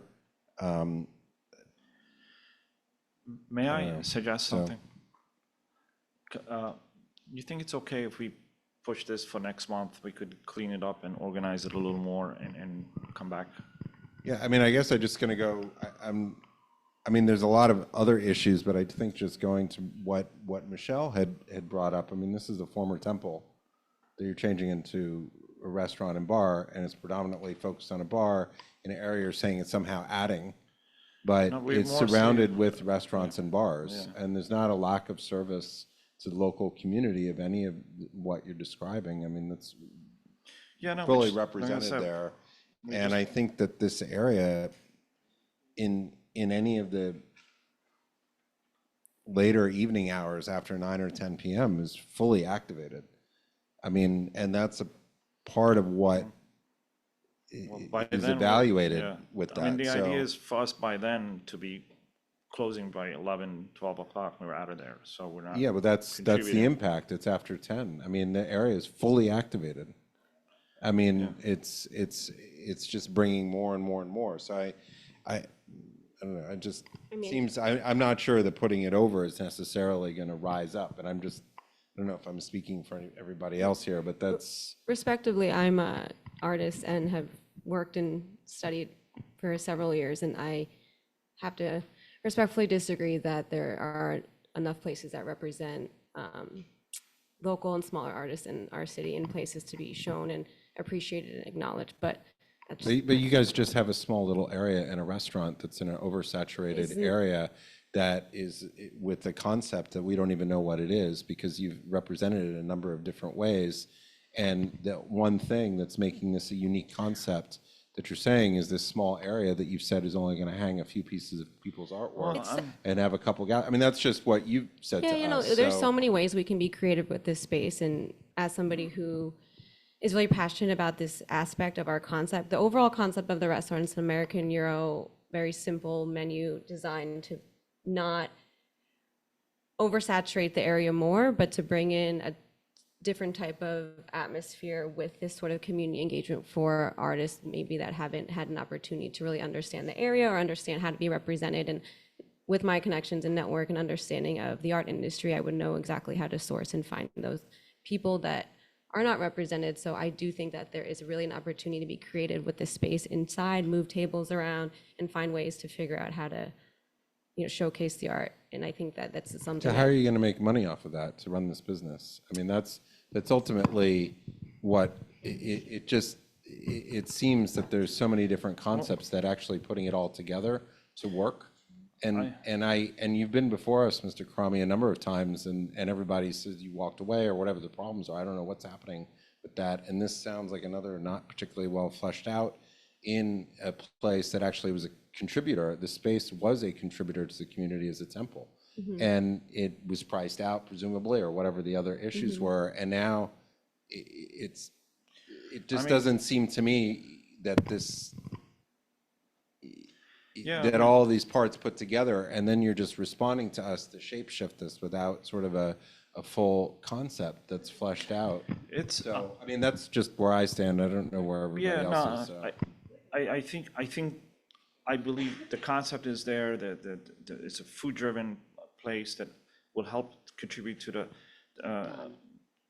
art society, to the community, to the, you know, I believe it's better than, I walk down there and on the corner, I think it's Elizabeth and Spring, and they keep doing this pop-ups and they have 200 people waiting in line. I just don't see how they contribute anything. We don't control that. No, I understand that, I'm And not- the artist platform isn't, I mean, of course, we're running a business here, but the platform of the artist isn't an income for us. This is a platform for them, and if people want to buy their art, that would be. It just brings in business. It brings in new business. It brings in a different demographic in addition to the good service and good drinks that we're going to offer. And I think it's just going to be in addition to that, and just, you know, just adding something to it instead of just being a plain old restaurant in the middle of, like Michelle said, there's like a lot of restaurants there. So if you're not contributing anything different, then yeah, I agree with it. It's like, what's the point of opening there? But we are different, we are contributing different, we are closing early hours, and we have no like, the doors our front doors will close at 10 p.m. We're not contributing to the noise. We're not contributing to, so I just. Okay. Dr. Smith, did you? Yeah, I'm not sure how different you're going to, if you want to lay it over and come back. I'm a little confused too about what you're trying to do, but I think you have every right, if you want, as an applicant, if you want to lay it over, you can. No, I feel like, like the gentleman said, maybe the concept is not really properly, we could probably present it better maybe and kind of flush it a little more, clean up the floor plan a little more, maybe speak to a little more to the neighborhood as well, and come back and like he's. Just wait one second. Michelle, why don't you just say, so you don't have to keep standing there, what you forgot to say, and then we'll go back to the committee. I just want to add that I think on the application it said something about outdoors. Now, in the back, there is a yard because there's a building behind this building. It's been there a long time, before the Taoist Temple, before the pharmacy that I used to go to was there, and people live there. The back. It's in the middle of the block, yeah. Okay. It's behind that. It's probably has the same address or maybe with an A, I'm not sure. Okay. But it is a short Yeah, distance so where behind that this building. little area back in the back here is the little rear yard that door opens up into. So as we were saying it earlier, we're really, honestly, we're not sure what's going on with that backyard and the back structure. So currently, we're just looking for the front area until we do more homework on the back. Okay. I'm going to say for myself, I'm not sure what would be different in what you're presenting if you were to come back. I mean, the floor plan might be different. It's this concept, this is what you put out there. I just don't know. I mean, if you think there's something substantive that is going to be different, but if it's the same application just with a better floor diagram, I don't know what the difference is. I mean, what I'm hearing is a lot about the arts and a few paintings hanging on a wall. So to me, this does not sound like a well flushed out idea. It sounds like you have a lot of ideas in there, but this does not sound like a well flushed out plan to me. I'm just speaking for me now. So maybe other people see that differently, but go ahead. Is there going to be a membership aspect to this? I'm reading in the description, there's going to be a membership. Where are you reading that? In the letter 107, there's a description, there's several. Okay, it's on the bottom. And it says, we will feature rotating art exhibitions through partnership with art. And then the other paper says membership. Yeah, through partnership with an art membership club. Yeah, so I work. Invite, blah, blah, blah. Yeah, so I work as doing events and memberships for Juniper Society, which is with a small gallery in the Lower East Side. And it is a private membership club, and twice a month they do membership events, and part of the annual fee goes back into the artist community. So a third of that fee actually you have to use to buy art. So she and I have just been talking about ways that we can do these events together, partially one of them being at the restaurant, and that's one of the ways we'll bring in artists. And it's not just 3 paintings on the wall. These are people who really want to showcase. But this is where I'm having a problem. Again, I'm not speaking for the committee, I'm just going to speak for me. Sure. It sounds like what you want to do is sort of a gallery event space with a side restaurant that you can hold book talks and maybe spin some vinyl at certain times and feature women artists and all of that. That's what it said, coffee shop, wine bar, whatever, with that kind of a space. But what you're presenting here is a restaurant. I mean, there's a restaurant in my neighborhood. They put artwork up on the wall that are local artists. It switches every quarter or something like that. They are a restaurant. That's what they've been there for 20 years. That is what they do. That's not what you're describing to me. That's why I think we are all sort of like a little confused here, because the plan And the letter that went out and part of what's being described is the menu and the restaurant. And then you said it's a small space, you'll move a table and you'll put a few paintings on the wall. And now you're saying, no, it's not that, it's something else. And all you have spoken about is the arts and the art community and all of that. I get that. I don't get how it mixes with this and what we're evaluating here. And I don't know, coming back with a different floor plan is going to solve that problem. And I'm also concerned, because of Mr. Karami's past history with us of having different, your name isn't on here. For all I know, this idea changes and we've sort of, maybe gone along with something, and now this is not what we're going along with, and your name is not on here, and you have nothing to do with it. Sure, we can go back and flesh it out in more detail and be more specific about the concept and add my name to all the necessary documents. And I might throw out here, maybe what you want to consider doing is withdrawing this application and getting it together and coming back to us when you have something solid, instead of laying this over 5 times and having something, I shouldn't say that, but that is what's happened the other 2 times, is it got laid over and then it just doesn't appear. I'd much rather have a clean application before us that's well flushed out and we can do that. Not have that history with that. So, Okay, we can do that. so is that what you do? Yeah, what we would could you do just- that. So you're going to withdraw the We're application? gonna withdraw and then. And not go to the liquor authority? No. And come back if you have something and you've looked into the space, you found out about the rear yard, if that's going to be part of it or not, you've gotten the certificate of occupancy sorted out or the letter of no objection and all of that. Yes. Okay, sounds good. Thank you. Thank you. Okay, thank you. Okay, make sure you let the office know or have your attorney let the office know. Okay, great, thanks. Okay.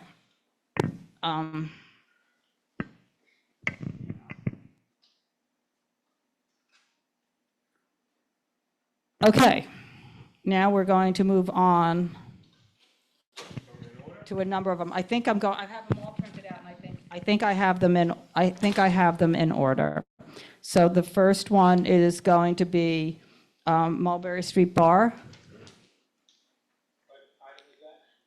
Oh, just look on E and go down a couple of them because I didn't fill it all out. And they sort of should go in order aside from the ones that I waived.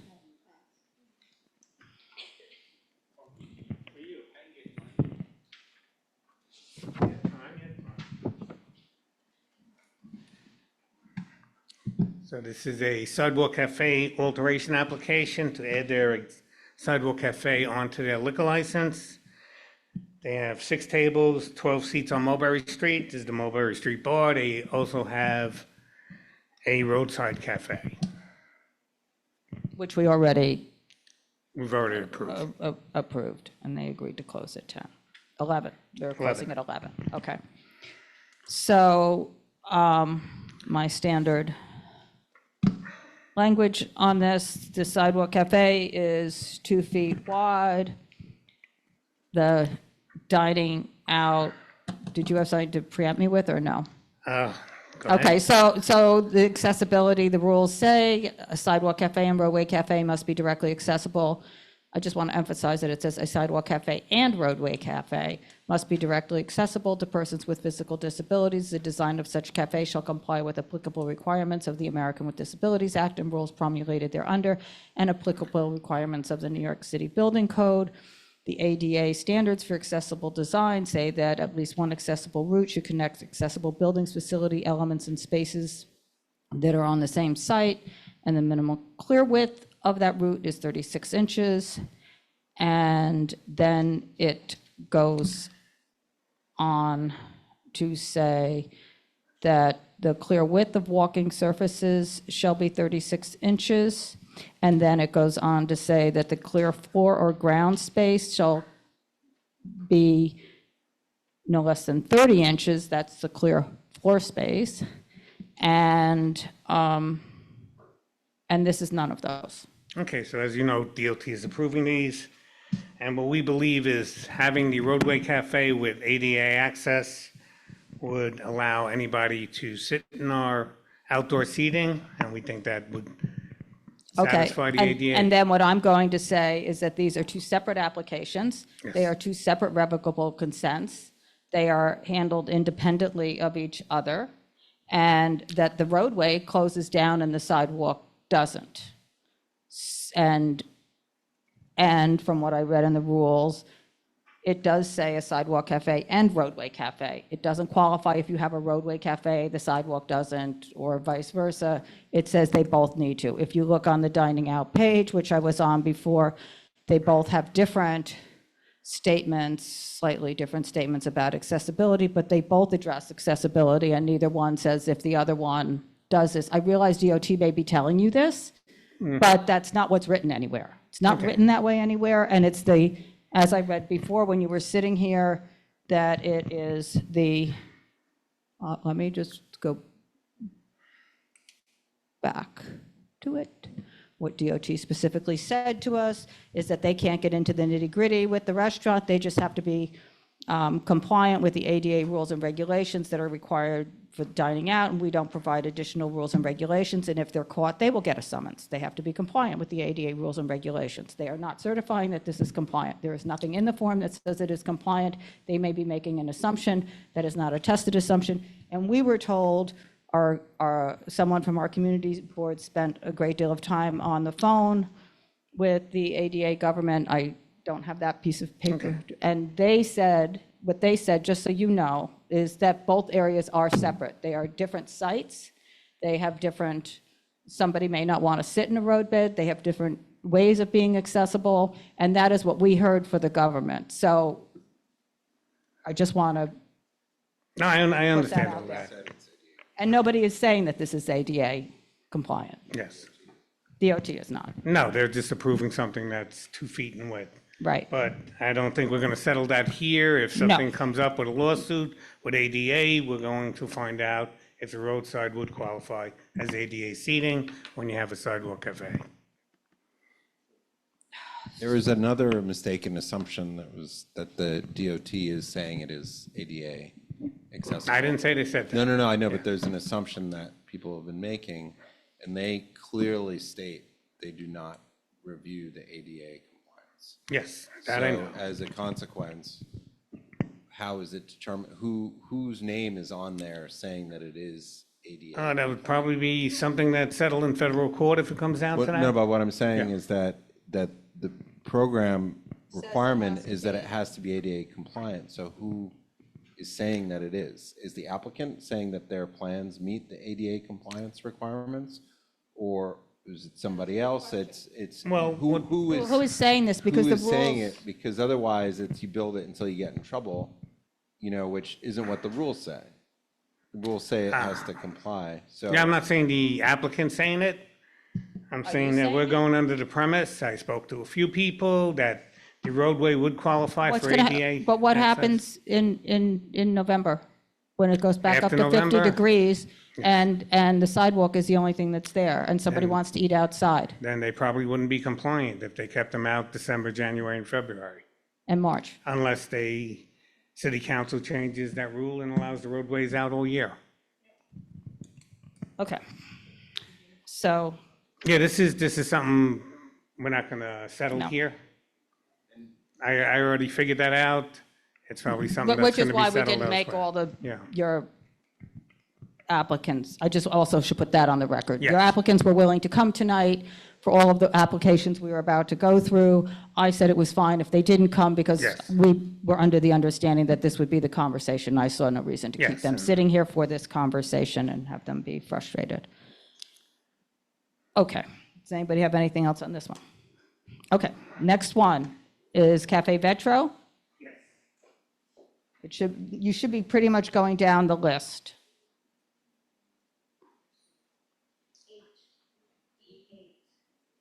Unless it's one of the ones that I waived.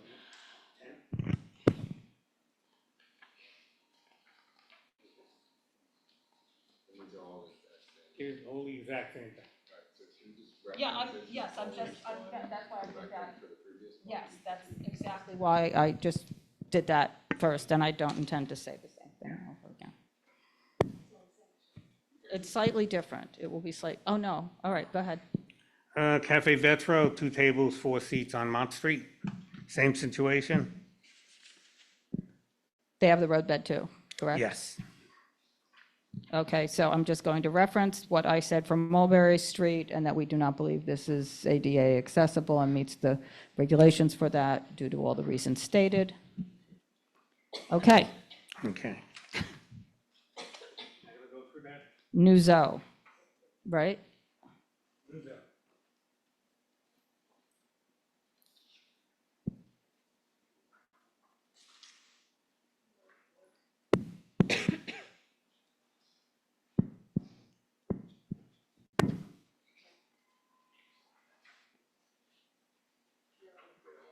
Bye, Michelle, thanks for coming.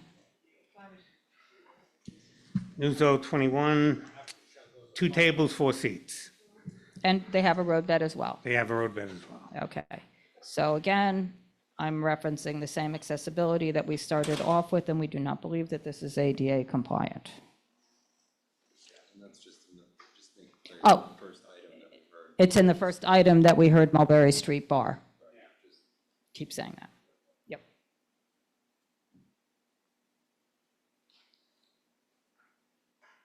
The next one is TTMB Restaurant Inc., doing businesses at Lamar. I should have these addresses in front of me, which is 171 Mulberry Street. Basically, same thing again, 2 tables, 4 seats. Sidewalk cafe is 2 feet wide for all of these? Yes. Okay, so, 2 feet, maybe a couple inches more in some places. okay. Nowhere near 3 feet, though. Okay, so we do not believe this is ADA accessible for all the reasons stated regarding Mulberry Street Bar. The next one is going to be, Il Commendatore Restaurant, doing business as Casabella at 127A Mulberry Street. Thank you for the updated floor plan.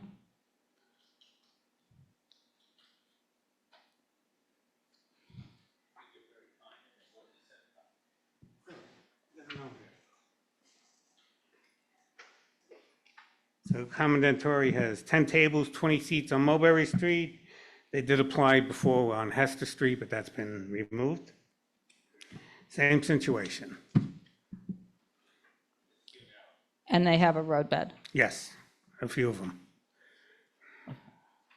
And this is 2 feet wide as well. And so we don't believe this is ADA compliant for all the reasons stated for Mulberry Street Bar. The next one is going to be Passiano Restaurant, and that is at 136 Mulberry Street, to had sidewalk. We heard the roadbed in June.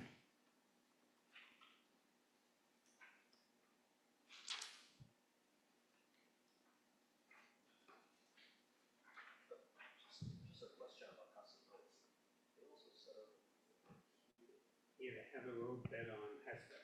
We did have sidewalk on Hester, but sidewalk is too small. I mean,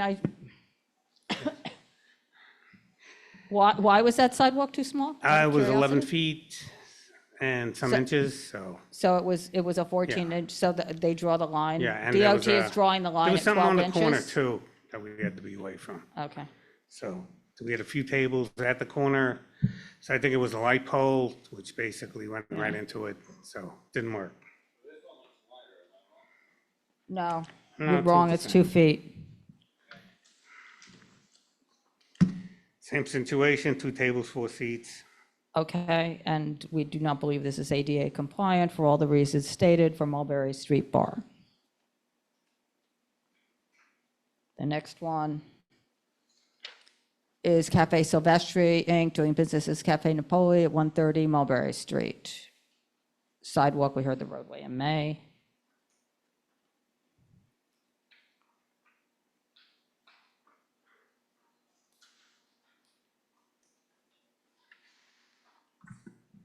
Same situation, 11 tables, 22 seats. All the service is going to be from inside the restaurant. So if somebody's inside the restaurant, it would be served from there. Okay. Somebody can actually go inside the restaurant and sit in the table where they would have 3 feet.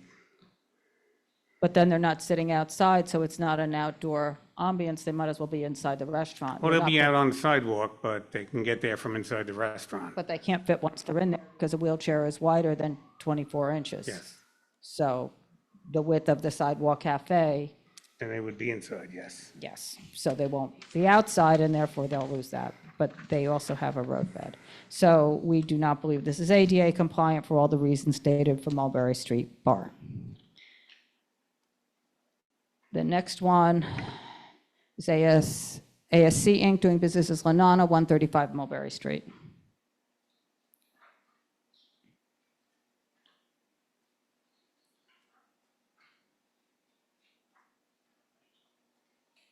Did I say 130?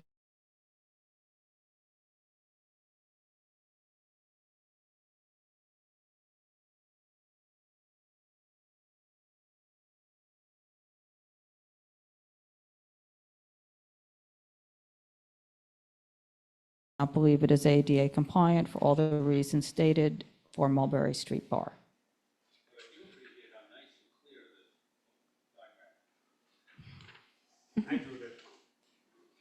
The next one is Zia Maria, Little Italy at 138 Mulberry Street for a sidewalk.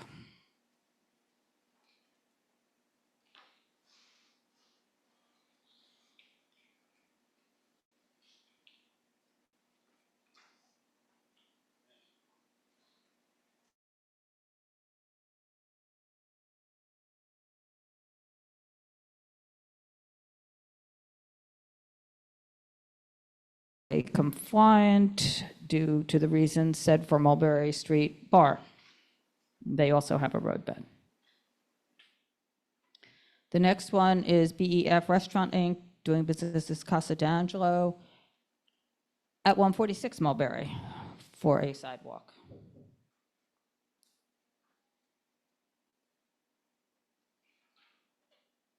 This one is, why are they even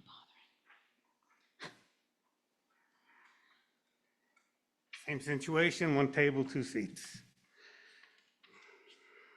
Okay, and it's 2 feet wide. Yes, Okay, and they have a roadbed. correct. And we don't believe this is ADA compliant because it is less than 3 feet for all the reasons we said for number 9 Mulberry Street Restaurant back at the beginning. I think that That's it. does it for you. And then, okay, no. Sorry to make you wait, Mike, but, okay.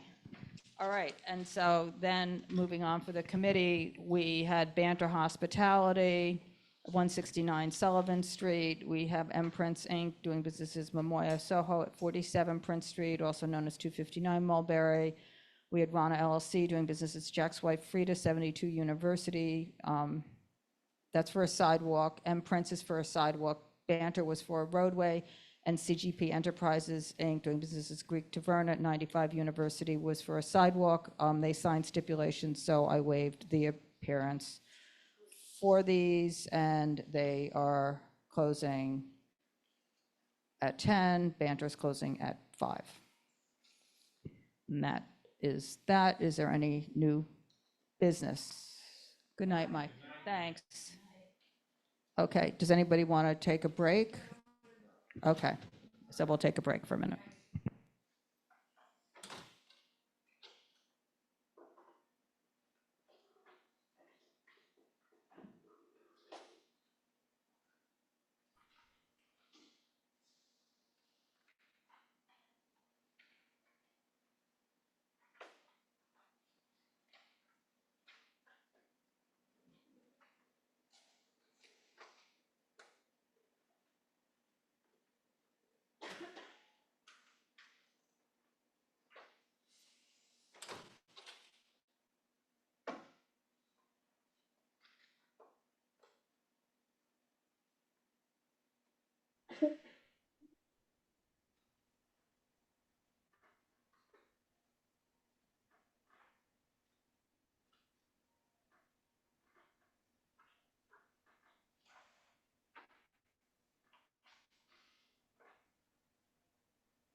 Well,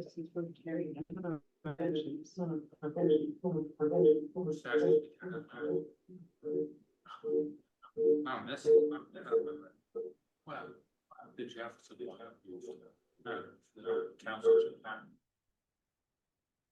Oh, and they took out them for them, like, you know, the father out of college. Various things.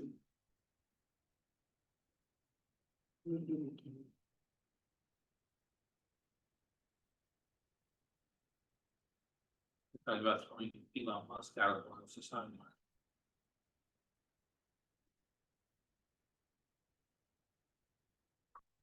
And a lot of our trying to roll Shakespeare come. Play Prospero.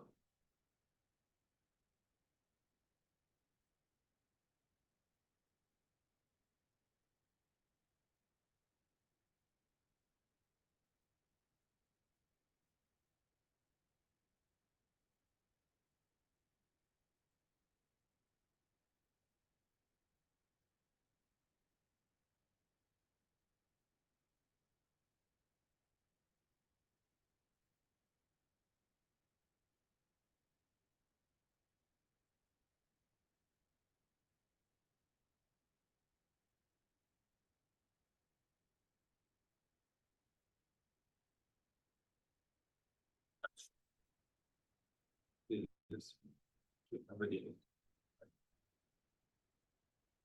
And the course of justice. September the 10th.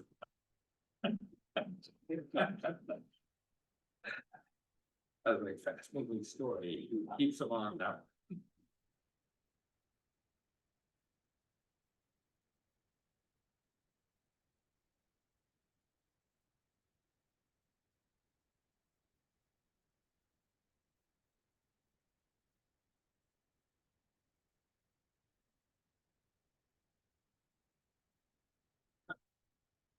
There's something for you to do this now.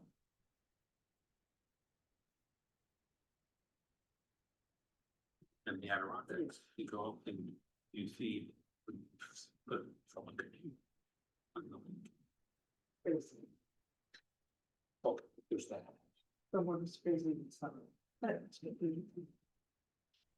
Waters, yeah, it's a freezing. What?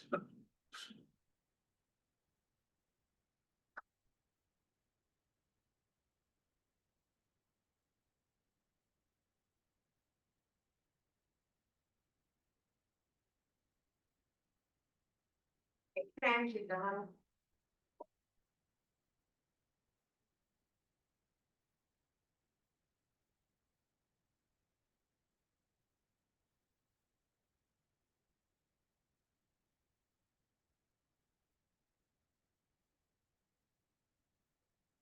Okay.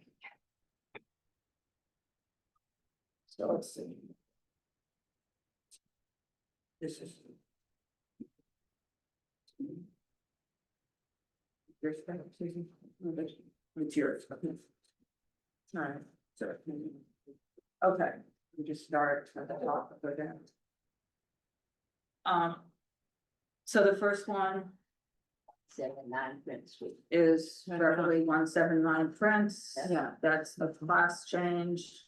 Right. Um, Came in at the end of that, but I reviewed all the material. Okay, yeah. They're very about to. Yep, so they just, then it's the class change and they want to open At 8 AM. earlier, well-known local operator.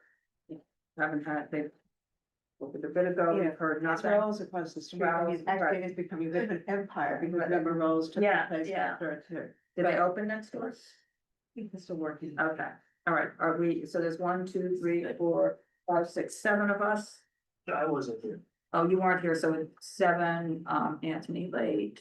Okay, so for this one, there's 6 of us, so are we all denying less? Denying less. Okay. The next one is Tashca. Meaning Ortega. Right. Portuguese. Portuguese. Yeah. She's going to open initially at 10 AM and then move on to 7 AM. It's a transfer on premise for a restaurant. 31 seats, there's no outside, background music. And that's it. 31 seats. Yeah, 31 seats. Friday, Saturday to one evening. Yep, which are the same hours that Yeah. were there before. Yeah. So are we denying us? You're not Yes. there, okay, so we're six. People like breakfast. Yeah, sorry. They're all hours. Yeah, I like breakfast at 10 o'clock. Okay, the next one we heard, I believe, was Supernatural. It's a corporate change. So with that one, I don't have a problem with the corporate change. I have a problem with the way they've been operating the sidewalk cafe. And it's Yes, seating but all they- over the place, and Yeah. because the manager, they haven't even filed, so technically they had no right to even Right. be out there. I mean, So Yeah. I think just to clarify, so there's multiple issues. One, right, is that they didn't do the proper filing, which Right. which we've had different positions on with different places as they've come and filed to do the right thing. But the secondary issue is that they haven't been operating, right, well, they didn't, following any of the appropriate rules, which I think is the issue on top of that. And it said, Donna, that they're operating beyond the storefronts. yes, And they've also had tables and chairs along the curb Yes. area, and furnishing zone. and on a little platform next door, in Right, front and of the that they've residential regularly entry. been doing this for a long time. And then they weren't really prepared to address it this evening, which Yeah, they were even vague. minimally to say that they'll operate within whatever could be approved, but Yeah. they've been operating so far out of compliance. They didn't say, and the tables will be gone later, sorry. And then the other part that is that the gentleman who's here is the manager, so he should be empowered That was to be Eric. making Yeah. those decisions. But then he was saying they had to further check. Donna, what was the man's name that was here? Eric, Did he have a last name? yes, he did, I'm looking for it. What's his name? Eric Boilyard, Bolyard. Okay, And he'll I have see it on the rent shares, and Uh-huh. then this other company will have. Bolyard, okay. So is he in the authority to move those chairs and tables? Well, he says he's the manager, or he's overseeing it. Yeah, and that's just sort of the issue is how can they come into compliance quickly, but I think that other parts that Donna had visited a number of times. And Other people that visited a other number of people. times and sent us And sent us photographs, and it photographs, was yeah. as recently as September. So, Noisy. and I think, yeah, Well, they've just been way out of compliance past the time frame within which all I mean, restaurants have come in. I would say also that not only did they not file by the deadline, I mean, we have people that haven't come into compliance, but most people have, at least most, not all, but most have filed by August, that August deadline. Or at least have filed by the time they came to see us. Right. They haven't filed at all and have had sidewalk seating out there the whole time, and I find it really hard to believe that anybody was not aware that they had to file something during that time. So, I mean, it's a corporate change. So if they were willing to do what you asked, which is to stop operating and Okay, yeah. sign and agree as an additional stipulation to what's already there to that. Right. With that. They previously had a sidewalk. Yes, they had a sidewalk cafe, So- with just a few chairs, because that's all that Right. really fits there. So they had That's a it. licensed sidewalk cafe before, they just never applied for the program. So this is sort of one of those anomalies that you can understand there might be some confusion. But the fact that they've been operating well beyond any of the rules, I think, is the bigger issue. Yeah, I don't think it was confusion, but. Yeah, well, I mean, outside of the boundaries of the old Right. sidewalk cafe, right, which are roughly what was allowed in the program Right, as well, so. right. So if they were to say So- they'd stop. Uh. Operating at all, is that what you were? I asked them to stop operating Until until they- they've applied properly. So, I you think know, that's, So you want to do what? so I think that we should ask them to stop operate, put a stipulation that says that they will stop operating Until they get.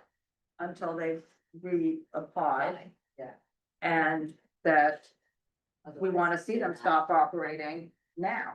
Yeah. So, and there Or are, deny unless. yeah, our deny unless is yeah, contingent. contingent on them to stopping operating. Yeah. Right, exactly. And they'll sign a stipulation to that effect and reaffirm the previous stipulations. Right, I'll put in, from the previous stipulations, and I'll include any future, sidewalk cafe. Will close no later than, yeah, because that's what they had before. And then that way, And Anthony, what do you see when you're walking by over there? No, I sent those photos. Okay. yeah, and I think, Plus, plus the speakers, outdoor speakers. yeah, And that's- yeah, and outdoor speakers. Oh, those gotta go. That part, yeah. So. Okay, so, and Anthony, you weren't here for this one either. Okay, so we're 6-0 on that. Okay, and then Anthony made his entrance. Just in time. No, I waited, so I didn't want to do that one. Okay, so the first one was Sosa's. Yeah. Are we deny unless on this? Yeah, and you mentioned they still have one extra table. I'm gonna say no. And why do you say no? He doesn't trust them. Yeah. Well, I don't like the stanchions. I would rather it be some sort of solid. But I think those are allowed. They are allowed, they're definitely allowed. They're allowed, Anthony, But they're kind of malleable, right? but they're allowed, they're allowed. Supposed to have them now, like a barrier. At least they have a barrier. And they're not operating with, What now? I'm sorry, what is this one? Talking. This What were you is, saying, Anthony? they're not operating with 10 tables. They have one extra table now. I think, right, is that, I was, Well, my photo yesterday is 11. yeah, that's what I counted from your photo. but the Their angle is- thing, They're supposed to their have. thing at a certain angle looks like Looks like 10. it's either 10 or 9. I walk right by there like, once a week. I could just like take pictures every time I go by. So they're closing at 10. It does sound like they've made an effort to put some stuff in the guidance for the Yeah. staff to be followed. We can make sure that it's 10 tables. That's what the stiff will say, is that it's not more than 10 tables.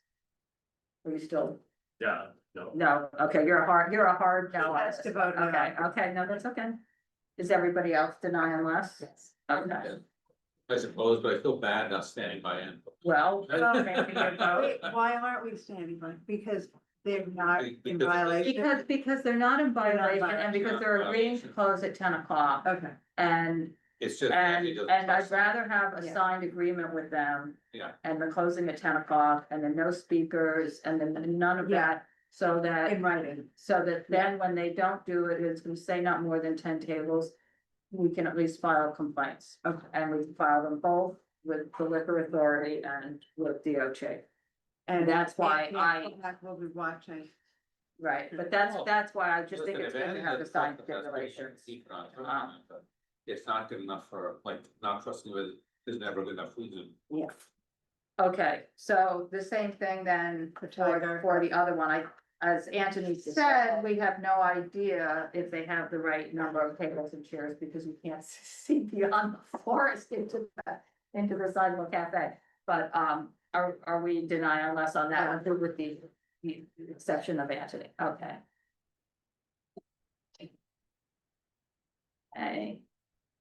Okay, the next one then is Kiko.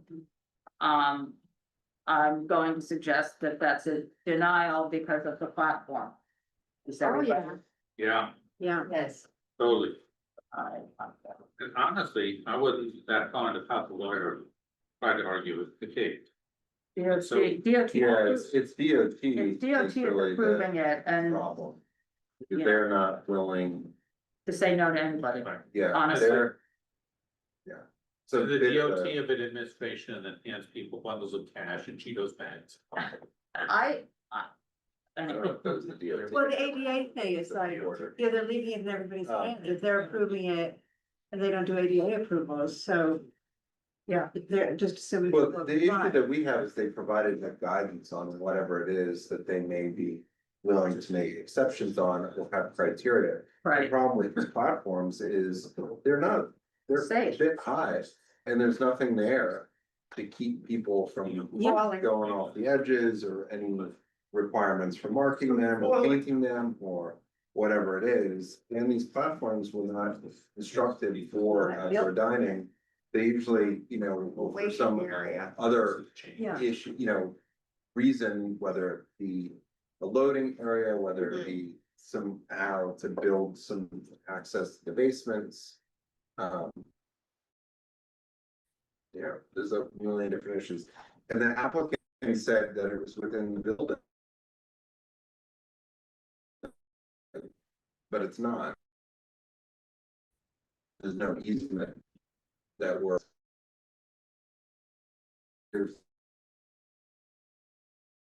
There's no rules There's nothing about, or guidance, excuse me, not rules, guidance on being safe. And then the catch 22 on that is that they're landmarked. Right. So any changes will, So the platform's not going. well, they're only used for some other use for dining. So they're trying to repurpose something and say that something new. My understanding rules or any time anything new is in place, it has to be during. yeah, not just Janet It as well. can't have some old. And so- A little bit of an anomaly here is that this is not direct. Well, into the establishment and then out, which then requires the travel path. Right, There. right. For the wheelchair to Yeah, for the wheelchair, and what you had mentioned, Donna, which is the turning areas. Yeah. And so that is a multitude of layers. I mean, I expected you to. Quite frankly, I'm just gonna say. Even if you just look at finales, right, if someone put a ramp. You still need to somehow be able to maneuver on that, be able to turn things right and turn, yeah. Well, also that step up is so sharp The ramp. that the ramp grade at finales. Probably would have to go to the roadbed. In order to meet the grade, you probably have to Well, have the and ramp. maybe that's just longer. pushing somebody up. Yeah, well, you no, know, it's a pretty steep ramp. there's guidelines for how steep the ramp can be. Right. So, that all goes in there too. Okay, And there's no roadbed.